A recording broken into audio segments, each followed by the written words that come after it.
Welcome back from the break. This is now time for Books and Blogs and Restaurant of the Week. But first, we start with our inspiring author today, a young woman who is a romance author going by the name of Isabella Kamau. So glad to have you today on the show. Thank you. Karibu sana. You look very nice. Thank you very much. So tell me about yourself. When did you start writing? I started writing when I was very, very young in primary school. I was 5 because that's when I wrote my first novel. It was unpublished. In fact, I remember I called it The Priest Lover. The Prince Lover? No, The Priest. Oh, The Priest Yeah, Lover. The Priest Lover. Yeah. Class 5? Yeah. Wow. Yeah, and I still have but I wrote it using my handwriting. I still have it in one of my collections. Then I wrote my second book when I was in high school. Hold on. So what happened to the Priest Lover? Okay. I coined it. I much later coined it to my latest now book, When One Will. Yeah. I think that's a very, very... hold on. So you're in Standard 5. Yeah. You write a book. Yeah. The Priest Lover. Yeah. First of all, priests don't have lovers. Can we start from there? It's more or less like the story was about a woman who falls in love with a priest, more or less. Yeah. How does a young mind coin such a story? I started reading when I was very, very young. I've always loved reading. So Mills and Boone. Hardy Boys. Hardy Boys, Nancy Drew, yes. Yeah, so I got the love for writing. So in fact, it used to keep me busy. Yeah. So the Priest Lover was how many pages? 57. I remember it was around 57, 60 pages. I can't get over that title, but... I was young, and you know those days, Mills and Boone, the cover was always catchy. It was always catchy. Yeah. So I needed something to be catchy. Yeah. So what happened to that book? I coined it. I coined it to be a mature book. So it in became, high school? No. Much later when I cleared. So Okay. I coined it. Now it's my latest book now. Right now, that's on Amazon. It's called When One Will. Hey. Yeah, he's now one of them.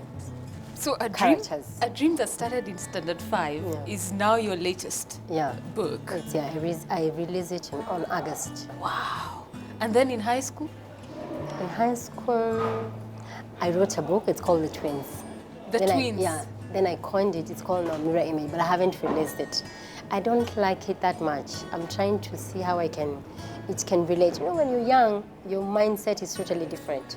Whereas you grow older, you mature. And then your writing becomes mature. So, but in high school, the love is a bit kiddish because I say I'm a romance writer because I write about love. Love. Yeah. We are very love similar. and life. Yeah. I haven't written a book yet, but I can sort of relate. As even on your blogs, by the way, when I saw your several articles, I could tell there are love stories in there. Yeah. To me, I believe that life is about love. Everything revolves about love. Love of life, love of children, your spouse. And then at the end of the day, the most important thing, when you sit back, you appreciate life more through love. Yeah, through loving what you do. And self-love. It starts there. Yeah. Self-love. And then after a hard day of work, you want something that can relax you. Yeah. So you just take a nice book that's going to take you somewhere. Yeah. Or you take your laptop and start writing on love. Isabella. Okay, so after high school, then what? So after high school, I joined KBC. I was doing radio theater with Zau Kalulu. Okay. Yeah. So hold on. So your book in high school, what happened to that? I still have them. No, the mirror image, I still have it. I'm trying to put it in a mature way. And part of me doesn't like it. So I think I need someone else to read it and say, you know, there's those books you write, but you don't want to release them. So you just keep them. Yeah. I know that. I know because I personally am writing one, but it's taken me 3 years to release it. And that's because there's all this, and I think maybe you've gone through it, where you think it's not good enough. Yeah. Or this story, how will people see people me or feel or perceive me? Yeah. Is that the same thing you're going through? I want to give some sense and some maturity. I want to give it some maturity. You want to be known as an author who's mature in thinking? Something like that. Yeah, something like that. Okay. Yeah. So that book will just go to waste. Not really. I've given an editor. She's working on it. Okay. Yeah, she's working on it. So, and then from there she can give me some mature insight about it and how to go about it. Yeah. You know, sometimes it's nice when you give someone else to have A to look second at it. eye. Yeah. Yeah. Yeah, and they can give you, how do I put it, mature criticism. Yes. Yeah. Okay. Yeah. So you finished high school. So those are two books. The Priest Lover. Yeah, and the Priest high Lover. school one was? It was called The Twins. The twin. Now I've coined it's called The Mirror Image. It's more or less the same. The mirror image. Yeah. Oh yeah, because twins mirror each other. Yeah, mirror each other. So Yeah. it's more as a mirror image. Yeah. Nice. Yeah. Okay, so you joined KBC. Take us through your journey from high school up until the platform, or rather platform. When I cleared high school, now I started looking for the publishing companies. And I don't know, most publishing houses in Kenya don't appreciate romance writing. And I think I can be honest, I don't know, I think we tend to publish more of textbooks and set books. And I'm a romance writer, and they told me that it has to go through a panel, and there's some sections in the book, so they'll have to, it's more or less, it's gonna be, they need a book that can be appreciated by the mass yeah. public. Yeah, so after that, so I looked for a publishing company in the States. I got one, and they Radar Publishing, and they published my book. Wow. Yeah. How did you find a publishing company that's based in the US? I Googled. Yeah, I Googled. So I sent to various publishing houses until I got one that accepted my book. So you took the risk and sent your manuscript? I took a synopsis and the first 2 chapters. Yeah, synopsis and the first 2 chapters. Right. Now they told me they could publish. Now we signed a contract, and then from there I sent the whole book, and then from there they published it. I think that's incredibly brave. Oh, you have to take a risk. More or less, you have to take a risk. Wow. Yeah. You know, we've never had an author on the show who has worked with an international publishing house. So to just hear you, that's what you did because you had frustrations locally, I think it's highly commendable. Yeah, I needed to look for another option because I couldn't get an option here. I knocked so many doors. In fact, I think I knew the CEOs of these publishing houses in Kenya by heart. They knew me. Some even wanted to offer me a job to become a marketer, but I'm like, no, I want you to publish my book. Yeah, because that's what I want to be. Yeah, a romance writer. Yeah, that's what I love to write. I want to tell people my story. Yeah. So how did you, wow, this is intriguing to me. How did you, so the deal with the US publishing house. Yeah. How did it come to fruition? So you sent to this publishing house. They published it? Yeah, they published it, yeah. So do they pay you? Like, what's the process? Yeah, they send me royalties. Oh. Yeah. Is it? Yeah, they send me royalties. And then do they take over the 100% copyright of the book, or no. What happens? You keep the copyright. Yeah. So they tell you, they give you a certain kind of duration, like they'll market it for the next 3 years for you, and then from there you can market it yourself. Yeah. You need to hook me up. I should. I will. You will. Yeah, I will. You will? Yeah. Okay. So you know, when I read this, and I asked you whether it's a work of fiction, because I thought it's a real book. Like, what do you call them? Non-fiction. I thought it's a non-fiction. Then you say it's fiction. Yeah, and it's romance. And it's romance. Yeah, I always say I'm a romance writer. So hold on. So we are saying, when it comes to Isabella Kamau, the way we know you is a romance writer. Period. Period. Yeah. Are you married? Yeah, I'm married. And I have 4 children. 4? Yeah. No. You don't look it. Wow. That's why you say thank you. Thank you. Thank you. Oh, so has any of your kids taken up after your talent? No, they're too young. My firstborn are twins, and they're twins. Yeah. The twins you wrote about in high school. That's what I'm telling you. Sometimes it's like it's a blessing. It's a blessing. I feel like, yeah. What? But they are 5 years. They're turning 5 years in October. Those are the twins now? Yeah. And then followed by? A 2-year-old, 2 and 6 months. And then my youngest is 10 months. It's a girl. I think one of the twins will take after you. Maybe my older one, if he's The one who patient. came out first? Yeah, by 5 minutes. If he's patient, I think he can take after me. Yeah. And your husband, does he write? He's the one who did the cover for my second book. He's in branding. He works for a media house. Ah, Yeah. okay. Are we workmates? No. No. Okay. Yeah. So tell me about Platform. It's a book about a young researcher. She's called Njoki. Yeah. She's given an assignment to travel to Kana, I would say Maasai land, to research on their way of life and to find out how their way can be improved through education and through aid, because she works for a non-governmental organization. So she travels to Maasai land. That's where she meets Senteu. Senteu is a Maasai Moran. Njoki meets Senteu. Yeah, Senteu. Let me take you back. Yeah. Before she leaves a boyfriend called Joshua, who doesn't really appreciate her works because he feels like she travels too much. And he'd want her to settle down and become a wife. Yeah. In fact, he would love if she was to leave her work, to quit her job more or less. So she travels to Maasai land, Yeah. where it's to meet her subject. I would say subject because it's her research. Then she meets a Maasai Moran, and they fall in love. And then what happens to Joshua? Let me say this. It's the reason why I call it the platform.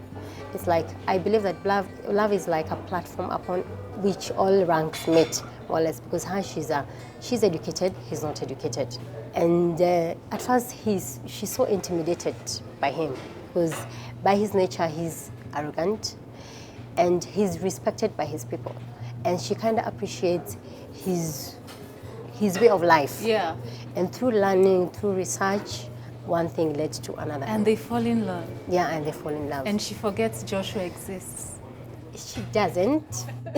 She doesn't, but for some, yeah, more or less she does. Yeah. And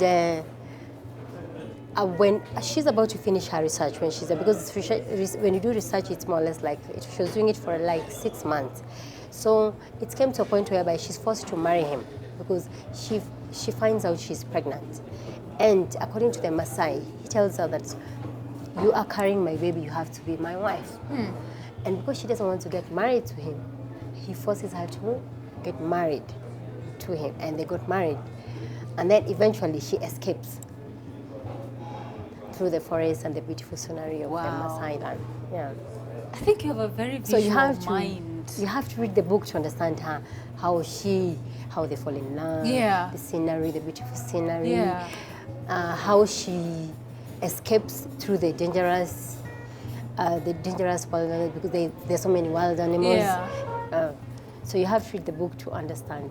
So first of all, who's your, what do you call them, mentor, or who do you look up to when it comes to writing, especially these international authors? Because it sounds like one of those Danielle Steele stories. Oh my God, you just coined it. I look up to Danielle Steele. I think You I've do? read so many of her books. Yeah. It Yeah. sounds like a Danielle Steele, right? Yeah, I look up to her.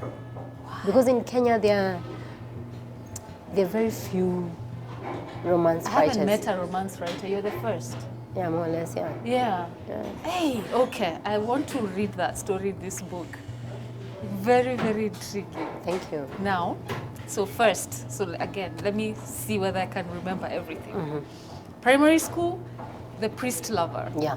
Secondary school, the twins. Yeah, the twins, yeah. And then we come to the platform. Yeah. And then your fourth book is? Now my fourth book is called When One Will. When One Will. Yeah. Which is a modification of the priest lover. More or less, he's one of the characters. Because When One Will, it's my latest. I released it on August. In August, it's yeah. available on Amazon. Okay. It's a Kindle edition. Yeah, it's Okay. a Kindle. Yeah, it's $2.9 more or less. It's like 300 Kenya shillings. Yeah. He's one of the characters. It's a story about a young lady. Another romance story. Yeah, more or less, yes. She falls in love with a lecturer, not knowing that he is being ordained into priesthood. You and priests, what is it? I went to a Catholic school. Explain it. Catholic school, I went to a Catholic university. So he's being ordained. So in fact, the mother is one who figures out when he comes home to drop her. And then she asks her, why are you, do you know who you are dating? She's like, yeah, he's called Geoffrey. He's like, no, he's a seminarian and he's being ordained into priesthood. She's like, no. And she didn't know that. She didn't know that. So the mother was like, because the mother was also working where she knew him because he was a colleague. Yeah. She didn't know. She knew he worked with his mom, but she didn't know he was being ordained into priesthood. So he kept that from her.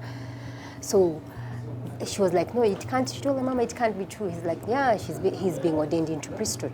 So a week later, she made sure she went to his ordination. That's when she confirmed. And she relocates from Nairobi to Mombasa to live with her aunt and to start a life afresh. Because her heart is broken. Yeah, her heart is broken, yeah, more or less. And there she meets another man, he's called Hameti.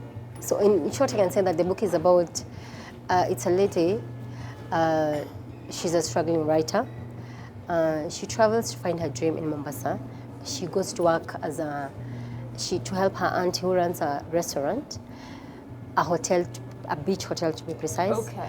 And she's involved with 3 men. So the title comes from love, betrayal, who from the 3 men. Yeah. Eventually, who will love her? So it's coined from when one will. When one will. Yeah. When you start writing, like, what inspires you? What Life. inspires your writing? Life. But what inspires you as a romantic, as a romance writer? I love. Yeah, sometimes I think I'm in love with love. At the end of the day, life is hard as it is. Yeah. You go through challenges. So, and I would want my readers to get something that will just relax them. Yeah. Something that will, something interesting. Yeah, because at the end of the day, life is hard as it is. We go through challenges. Yeah. Life is interesting. Yeah. But I think I want some people to get something nice. Yeah. Something relaxing. Yeah. Yeah. As in, when they read your book, you want them to feel good. Yeah, to feel good. Yes. Yeah. Hey. To forget about where they are. Yeah. To enter into Get lost in it. more or less, yeah, get lost into romance life. Yeah. So how often do you release books per year? So you just released When One Will Yeah, just in August? Yeah, in August. So yeah. do you have plans for another book? I'm working on 3 books right now. At the same time? Yeah, at the same Whoa. time. I want to release one by December. Yeah. And there's one I'm writing, it's a platform, it's going to be like a continuation of where I left it. Yeah. So it's going to be like a continuation of platform. Yeah. Are you giving this to our viewers, by the way? Yeah, I can, as an ebook. As an ebook, Yes, right? yeah. Platform as an ebook. Yeah. Okay. So, you do realize we've been having an interview all this time, right? Yeah, I do. So what would you be your final words to any aspiring author who, first of all, looks at you and goes like, wow, I want to be a romance writer. 2, I want to have an international publisher like Isabella. 3, I want to be on Amazon, sell my books there. What would you tell them? Go for your dream. Don't look at the money. Don't do it for the money. Don't do it because you can't get a publisher locally. Chase your dream. Somehow along the way, you'll get there. And then don't do it for money. Do it. I write because I love writing. If I was to do for money, I don't think I would write. And tell your story. I believe that everybody has a story, has a beautiful story to tell. You don't have to be necessarily a romance writer. You can be a thriller or any other kind of writer, but just go for your dream. Just start writing. Eventually it will make sense. Yeah, just sit and write. Eventually, along the way, it makes sense. And just, there's so many people out there who are willing to read your book. So write. Right. Yeah, write. You heard her. She said, write. Go after your dream. And she's willing to give us this book, an ebook, right? Yeah, and even the other one. And even her latest book, yeah, yes? When One Will, yes. Yen One Will. Yeah. 2 romance reads. For those of you who love reading love stories, you have the opportunity to win those 2 books. You only have to answer this question. What's the title of Isabella's first book, the one that she wrote in primary school? Again, what's the title of Isabella's first book, the one she authored when she was just a young Standard 5 girl? If you get that right, you win platform and her latest book again, When One Will. Thank you so much for watching. When we return, Restaurant of the Week up next.